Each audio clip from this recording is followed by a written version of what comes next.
Hello, मैं doctor Rao aesthetics से। आप जानते हैं मैं प्लास्टिक सर्जन हूं और हम अपने क्लिनिक में डिफरेंट तरह की प्लास्टिक सर्जरीज करते हैं। एक जो सर्जरी हम अपने क्लिनिक में बहुत कॉमन करते हैं वो है पिनाइल इम्प्लांट। मैं हमेशा ये कहता हूं कि इंडियन पिनाइल इम्प्लांट बहुत ज़्यादा बेहतर है। बहुत से लोग पिनाइल इम्प्लांट कराना चाहते हैं, उससे डरते हैं। आज मैं उनको बिल्कुल सिंपल लैंग्वेज में बताऊंगा कि पिनाइल इम्प्लांट होता क्या है और उसके क्या फ़ायदे हैं, उसको किस तरह से किया जाता है और देखने में कैसा होता है। आपने बहुत वीडियो में देखा होगा, लेकिन इसको सिंपल टर्म में आज पहली बात मैं बताऊंगा। देखिए, ये इंडियन पिनाइल इम्प्लांट है। ये पीछे से हमने थोड़ा काटा हुआ है, पुराना इम्प्लांट है किसी का। इसमें क्या होता है कि एक सिलिकॉन की ट्यूब होती है। देखिए, पेनिस को समझने के लिए जरूरी है आप जाने पेनिस की एनाटॉमी क्या है, बना कैसे होता है। बेसिकली जो पेनिस की स्किन है उसके नीचे 3 ट्यूब होती है। 3 ट्यूब में से एक ट्यूब जो नीचे की ओर होती है उसका काम होता है पेशाब लेके जाना। आगे जाके वो फूल जाती है, उस फूले पोर्शन को हम कहते हैं ग्लैंस पेनिस। तो वो आगे जाके फूल गई। उसके साथ जो 2 ट्यूब होती है उनका काम सिर्फ इरेक्शन करना ही है। इरेक्शन ग्लैंस पेनिस की टिप पे भी आती है, लेकिन मेनली जो साइड की 2 ट्यूब है इसमें इरेक्शन आती है। ये इसी काम के लिए यूज होती है। तो पेशेंट को जब ईडी हो जाता है, चाहे आर्टेरियोजेनिक हो या विनोजेनिक हो या बहुत ज़्यादा सीवियर साइकोजेनिक हो जो किसी तरह से भी मेडिसिन से कंट्रोल ना आ रहा हो, या न्यूरोजेनिक हो, तो उसमें हम पिनाइल इम्प्लांट डालते हैं। प्रिंसिपल ये होता है कि जो साइड की 2 ट्यूब है इसके अंदर जब हम इसको डाल देंगे तो वो स्टिफ हो जाएगी, हार्ड हो जाएगी। लेकिन ये पूरी तरह भी हार्ड नहीं होता। देखने में आप सिंपल आपको ट्यूब लग रही है, लेकिन इसके कई कंपोनेंट्स होते हैं जो मैं आपको बताऊंगा। सबसे पहले ये जो ऊपर का पोर्शन है ये इसको टिप कहते हैं। अगर आप देखेंगे ये दब रही है। ये इंडियन पिनाइल इम्प्लांट की खास बात है, बड़ा खास है कि ये जाके आगे, जैसे पेनिस है, ये आगे का फूला हुआ पोर्शन है ग्लैंस पेनिस, तो पिनाइल इम्प्लांट साइड वाली ट्यूब में होता है, तो ग्लैंस पेनिस के जस्ट नीचे जाके टच करता है, मिड ग्लैंस तक आता है। वो एरिया में ये सॉफ्ट बनाया गया है ताकि जब सेक्स करते वक्त ये नीचे स्ट्राइक करे वेजाइना में, तो ना ही पेशेंट को दर्द, ना ही पार्टनर को कोई तकलीफ हो, ना ही जो पेशेंट है खुद उसको कोई दर्द हो।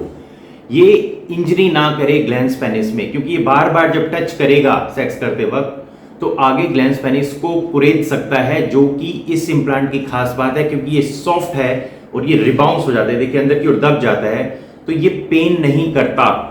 ये इसका अकेला फीचर है जो और इम्प्लांट में नहीं मिलता, जो एक बहुत ही शानदार क्रिएशन है।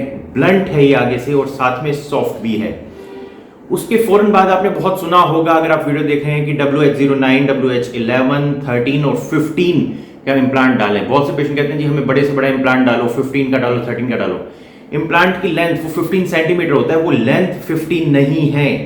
ये लेंथ जो होती है ये तो 25 सेंटीमीटर, 26 सेंटीमीटर, 23 इस रेंज में होती है।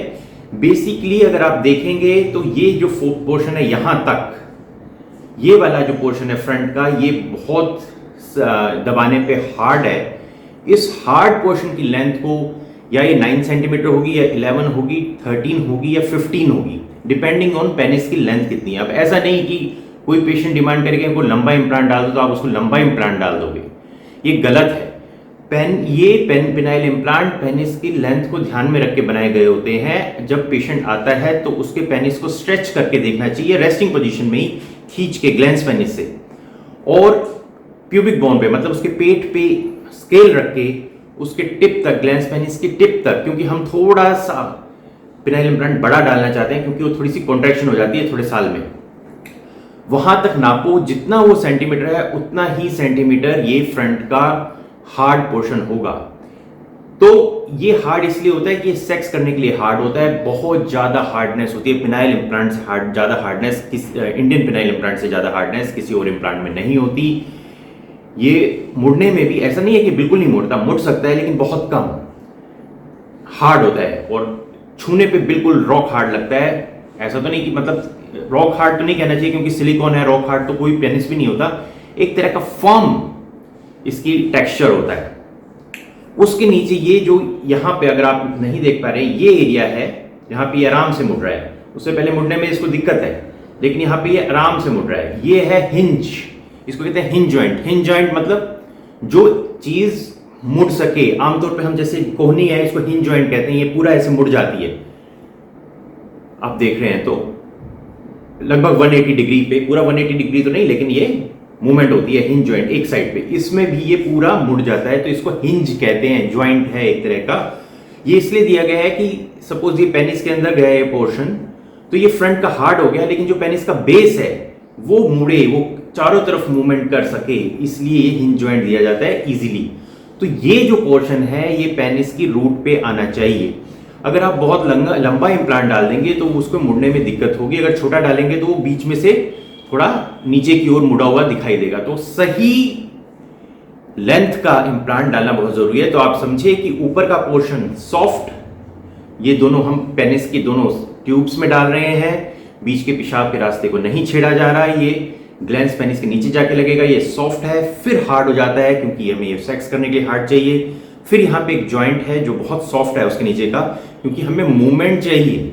आपने पैंट पहनी, अंडरवियर पहनी, ऊपर चला गया, ये साइड में चला गया, कहीं पे भी आप इसे कर सकते हैं। उसके बाद ये जो पोर्शन है ये बहुत ज्यादा सॉफ्ट होता है, ये कोरपोरा में ही होता है लेकिन ये पेट के अंदर चला जाता है। इसको सॉफ्ट इसलिए बनाया गया है ताकि पेनिस पूरी तरह से मोबाइल हो।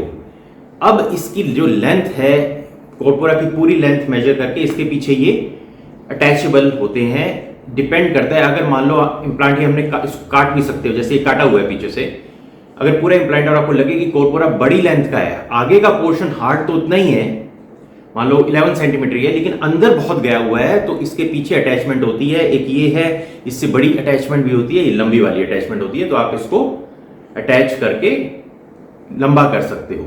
तो ये सब खूबियां इंडियन इम्प्लांट में होती है, इसमें कोई मेटल का पार्ट नहीं होता। अगर इसमें मेटल का पार्ट नहीं है तो इसका एक बहुत बड़ा फायदा है, मैंने बताया हार्डनेस तो है ही, कि इसमें मेटल फटीग नहीं होता, मतलब ये नहीं है कि ये फेल हो जाएगा कभी भी, पूरी जिंदगी चलता है। तो इसके सालों साल रिजल्ट आते हैं, 10 साल की तो गारंटी दी जाती है इसकी, उसके अलावा ये चलता पूरी लाइफ के लिए है।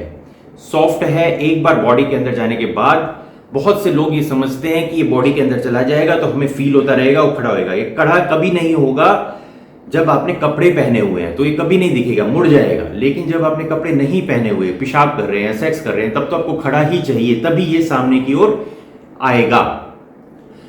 ये मानना कि पिनाइल इम्प्लांट जैसे है कि ये कहीं पे दिखेगा, एयरपोर्ट पे दिखेगा, कहीं से जाएंगे नहीं दिखेगा, क्योंकि इसमें कोई मेटल नहीं है, इसकी लॉन्ग लाइफ होती है, मेटल फटीग नहीं होता, इंजरी होने का डर नहीं होता, बहुत सॉफ्ट मेटल से बना होता है। और जो मैंने बताया, ये डलने के बाद ये पता नहीं लगता पेशेंट को खुद भी कि मेरे अंदर कोई चीज गई हुई है, थोड़े दिनों में उसको इसकी आदत हो जाती है और उसकी बॉडी का पार्ट होता है। आपको कभी ऐसा फील नहीं होगा कि आपके अंदर इम्प्लांट डला हुआ है, ना ही कभी आपके पार्टनर को फील होगा। इसको बस एक बात यह है कि इसको डालते वक्त थोड़ा, क्योंकि ये हार्ड है डालने में, तो इसके लिए थोड़ा सा इंसिजन सर्जन को डालना ये मुश्किल होता है, लेकिन पेशेंट के लिए ये बेस्ट है, चीप है औरों के मुकाबले, बहुत लॉन्ग लास्टिंग है, बहुत अच्छा इससे सेक्स की जो होती है सेक्स सेटिस्फेक्शन आती है। इसके बाद कराने के बाद टाइमिंग का कोई नहीं, अनलिमिटेड टाइमिंग हो जाती है, आप बच्चा पैदा कर सकते हो, अपनी फैमिली कर सकते हो। एक बार शुरू के 10 दिन निकल जाएं तो उसके बाद कभी इसमें प्रॉब्लम नहीं आती है। तो अगर आप इंडियन इम्प्लांट डलवाना चाहते हैं, जो कि हम अपने क्लिनिक में डालते हैं, एक दिन डाल के अगले दिन छुट्टी कर देते हैं, उसके बाद कभी आपको दिखाने की जरूरत नहीं पड़ती है, टाके भी खुलने वाले होते हैं, तो आप हमसे कांटेक्ट कर सकते हैं, व्हाट्सएप कर सकते हैं, अपना प्रोग्राम बनाइए, एक दिन के लिए आइए और इम्प्लांट डलवा के चले जाइए। बस हम ये कहते हैं कि इम्प्लांट डलवाते वक्त आपका ब्लड शुगर जो है, डायबिटीज नहीं होनी चाहिए, अगर डायबिटीज है तो ब्लड शुगर नॉर्मल लेवल पे होनी चाहिए, अदरवाइज ये इम्प्लांट डलवा सकते हैं। इम्प्लांट के बाद जो खास बात है, जब भी आप अपने साथ आए तो एक टाइट अंडरवियर, ये सपोज अगर आपको 90 सेंटीमीटर की अंडरवियर आती है तो 85 सेंटीमीटर की अंडरवियर खरीद के फ्रेंची लेके आए, क्योंकि इसके बाद स्क्रोटल सपोर्ट की जरूरत होती है, मतलब जो अंडकोश है वो लटका नहीं रहना चाहिए, वो ऊपर की ओर रहना चाहिए। ये बात जरूर ध्यान रखिए। बहुत बढ़िया इम्प्लांट है, बहुत बढ़िया रिजल्ट्स है, इससे घबराएं बिल्कुल नहीं। एक और बात, अगर आपको साइकोजेनिक ईडी है, जो मैं हर बार बोलता हूं, या वीनस ईडी है, क्योंकि आप जानते हैं कि वीनस ईडी में क्या होता है कि ब्लड धीरे धीरे निकल जाता है, तो इम्प्लांट डालने के बाद वो वेन्स भी कंप्रेस हो जाती है, वो भी ठीक हो जाता है। तो जो इरेक्शन आती है खासतौर पर साइकोजेनिक में और वीनोजेनिक में और आर्टेरियोजेनिक, जिनमें थोड़ी बहुत इरेक्शन आती है, बुरी तरह से आर्टरीज ब्लॉक नहीं है, उनमें खुद की इरेक्शन आती है इम्प्लांट डलने के बाद। बहुत से लोग ये समझते हैं कि इसके डलने के बाद क्या हमारा लेंथ इंक्रीज हो जाएगा, कितना होगा। रेस्टिंग पोजीशन में जब आप सेक्स नहीं कर रहे तो उतनी ही लेंथ होगी जितना ही फ्रंट का हार्ड पोर्शन है पेनिस का, उतनी लेंथ रहेगी। लेकिन जब आप सेक्स करेंगे, जैसे मैंने कहा साइकोजेनिक है, वीनोजेनिक है, जिसमें आपकी खुद की इरेक्शन आने लग जाएगी, तो आपका पेनिस उसी सेक्स करते वक्त उसी साइज का हो जाएगा जितना नॉर्मल साइज का पहले हुआ करता था। जब आप सेक्स करते रहेंगे, लोग ये कहते हैं कि बहुत से डॉक्टर भी ये समझते हैं और पेशेंट भी ये कहते हैं कि ये धीरे धीरे साइज छोटा होने लगता है। आर्टीरियोजेनिक में, जिसमें बिल्कुल भी इरेक्शन नहीं है, उसमें हाँ थोड़ा सिकुड़न होती है, तो हमने कहा उसका थोड़ा सा आप हल्का सा थोड़ा साइज का, ये नहीं कि बहुत ज्यादा, लेकिन आप मान के चलिए 5 मिलीमीटर थोड़ा सा ज्यादा डाल दीजिए, 2-3 मिलीमीटर ज्यादा डाल दीजिए। लेकिन अगर आप सेक्स करते रहेंगे, साइकोजेनिक ईडी है जो कि बहुत रेजिस्टेंस है, मेडिसिन से आप तंग हो चुके हैं, करवाना चाहते हैं, वीनोजेनिक है, और आप सेक्स करते रहेंगे और आप पेनिस में ब्लड स्पाइक जाती रहेगी, तो आपका पेनिस नहीं सिकुड़ता है। ये अगर आप सर्जरी हमसे कराना चाहते हैं, मैंने बहुत वीडियो भी डाले हैं, दिखाए भी हैं। आजकल ये हो गया है कि आप वीडियो डालते हो तो यूट्यूब इसमें बड़ा ऑब्जेक्शन डालता है कि न्यूडिटी यानी नंगे पेशेंट्स की वीडियो नहीं डालता, इसलिए हम आजकल थोड़ा ये वीडियो में मैं कोशिश करूंगा कि मैं ज़्यादा बताने की कोशिश करूं, बजाय कि वहाँ पे न्यूड फोटोज डालूं।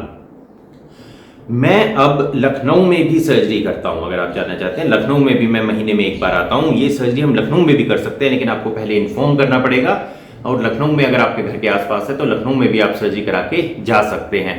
आप हमारे क्लिनिक से जरूर कॉन्टैक्ट करिए, इसके हम आपको शानदार रिजल्ट देने का वादा करते हैं। आपने अपना टाइम दिया, इसके लिए बहुत बहुत धन्यवाद। Thank you.